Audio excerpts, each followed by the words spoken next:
All right, y'all, it has been way too long since we've done a garden update, and you won't even believe that it's the same garden. Look at all of this just blowing up.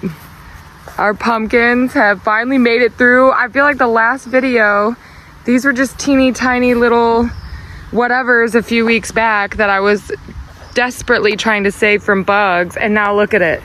A couple weeks of really good rain, and I mean, they're literally coming out.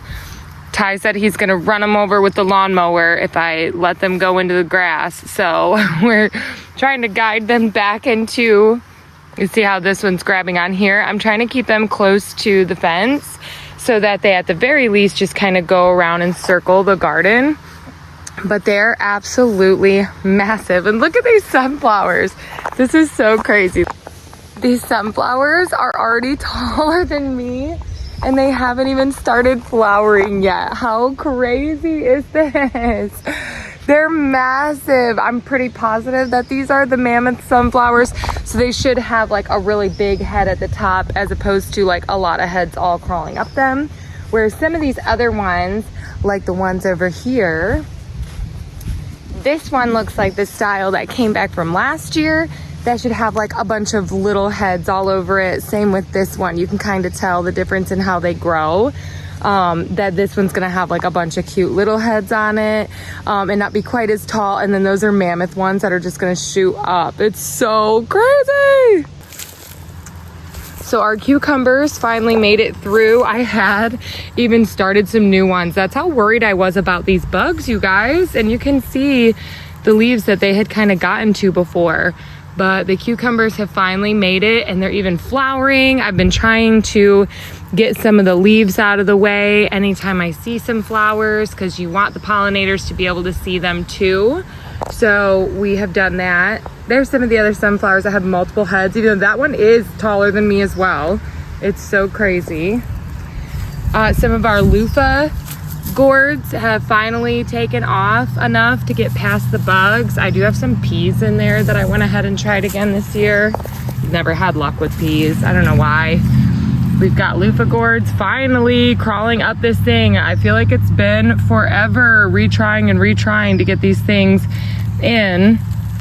And yes, I have to weed, you guys, but I did the other day and never came out to videotape. It actually looked so pretty. But I just kept thinking it's been too long and I need to update. Weeds be darned. We've got our peppers over here, and they are finally getting some peppers on them, you guys. These ones, I believe, are banana peppers. And then I've got some green peppers here.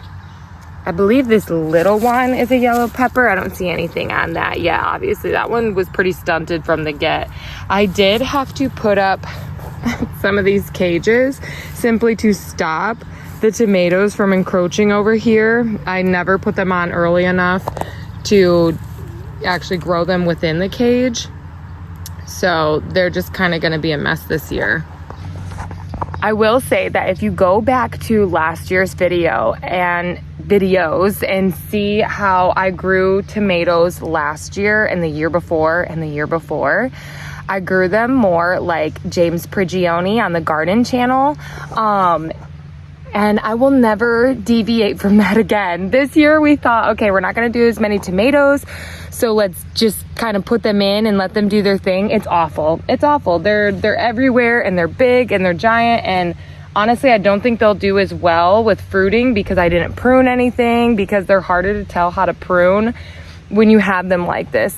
Whereas last year, we grew them alongside cattle panels, like how we do the cucumbers and how we'll do the loofah gourds. And those, them every like 6 inches apart on that thing, tied them up on it, grew them straight up, pruned them so that they just continued straight up as opposed to out.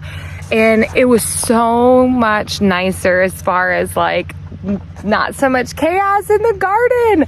I have to come out here and figure out a way that I want to prune these. I have to take off just a lot of the unnecessary leaves because it's putting so much energy into those, and we need to start having it put energy into tomatoes and ripening tomatoes and getting those out. So I'm gonna have to make a decision on how to do that. But as you can see, they're an absolute mess. I've just been I had to add a cage over there to stop them from getting into my onions too. It's just crazy. So when something works, don't change it. It's like when they say, if it's not broken, don't fix it, you know, or however that goes, don't do it. It's ridiculous. They're just a madhouse over here. So this year's goal is just containment, figure out how to do this, and then next year I will go back to the old ways because they work. The lettuce is still kicking butt and doing amazing. I've actually harvested this multiple times. We've had it at our produce stand, given it to families. We had gotten a bunch around for a farmer's market we were supposed to do the other day, but weren't able to make it. So then that went onto the stand. And I mean, I harvested this just down. It was crazy. And it's still just producing the prettiest leaves. But it is getting a little bit bitter now that it's getting so much warmer out. So I think what I'm gonna have to do with the rest of this now is pull it all out, give it to the animals. Same with these. I'm gonna check those two and see.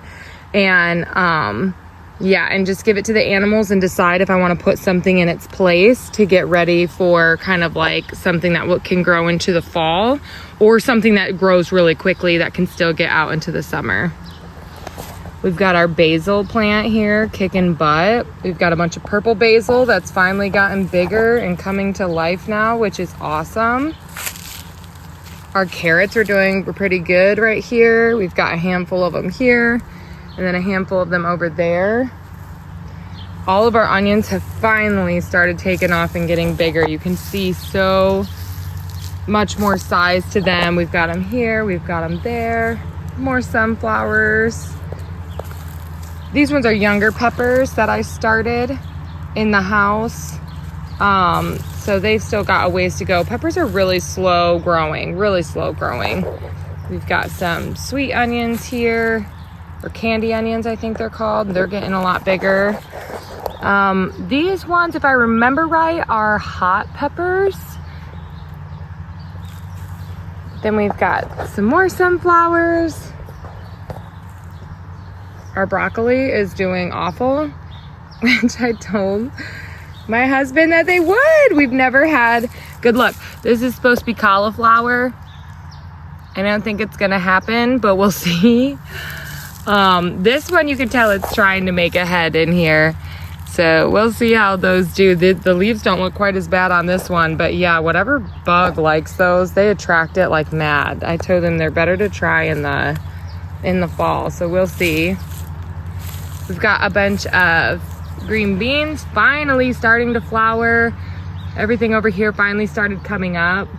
What was weird is I always buy bush beans, and for some reason I somehow got a bunch of like vining beans within these two. So there's just like a mix of bush and vine beans, and it's kind of ridiculous, but we're gonna let them do their own thing here, especially because it took forever for me to get beans that work. And then we have our corn. The corn's doing awesome, thank goodness, because after we had a really big thunderstorm a couple weeks back, I came out and it was all leaning over. And at first I was like, oh, that's weird, it's all leaning for the sun, because we have a bunch of trees on this side of our garden. And I'm thinking, okay, it's leaning for all of that empty open space for the sun. And no, it was the wind. It had literally blown like all of the plants in the garden over. So in Michigan, we always say knee high by 4th of July will give you a good garden harvest. And as you can see, so this is the 6th of July, and this is up to like my shoulders, my head. It's massive. We have some over there that are a little bit shorter due to them being a little closer to that shaded area.